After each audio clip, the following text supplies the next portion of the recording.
Biden administration took a bad situation at our southern border and turned it into a complete and utter disaster that puts Americans in danger every day. It's often said that every state is a border state. And that is very much the case as we see now. There's no way on God's green earth that he can spin this any other way. He can blame it on Trump. He can blame it on the Republicans. But for the last 3 years, Mr. Speaker, dadgummit, he has been in control of this. We recently learned that in 2023, that the Biden administration flew 320,000 illegal aliens into 43 airports across the United States. Let me say that again. 320,000 illegals into 43 airports across the United States. Mr. Speaker, that's in your backyard, that's in my backyard, that's all across our great country. They pay for these flights with the American people's tax dollars. Unfortunately, this latest stunt is not nearly as surprising as it should be. Since Joe Biden took office, over 10 million illegal immigrants have crossed into the United States. And what's most troubling to me in all that, Mr. Speaker, 100,000 children are in the system somewhere.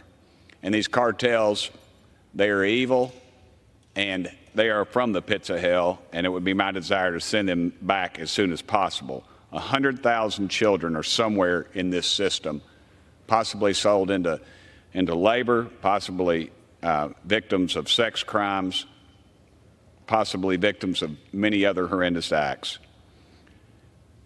There's also been 8.7 million illegal alien encounters, plus 1.7 million gotaways. Every day we are hearing about Americans who are hurt or killed at the hands of illegal immigrants. These are people who were released in the United States without being properly checked, and Americans are suffering because of it. A dear family that's very close to me and back in Knoxville, they lost their son because of this. This week, the House is voting on the Laken Riley Act, which was named after a young woman who was brutally murdered by an illegal immigrant. He had been arrested 3 times before, and yet he was still released back into the United States each time. He was a criminal in his homeland. He's a criminal up here. He should have been deported the first time, Mr. Speaker. If he had, that young girl would be alive today. The Biden administration is inviting illegal immigrants into this country with its open border policies. We've magnetized this country. We allow to be given credit cards, free health care. We put them ahead of our veterans. We put them ahead of our citizens, and that's disgusting. It's actively been, we've been fighting the border states that are trying to fix the problem.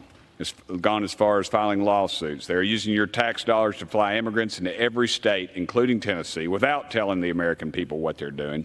Mr. Speaker, it's unacceptable. We need to close the dadgum border. Thank you, and I yield the remainder of my time.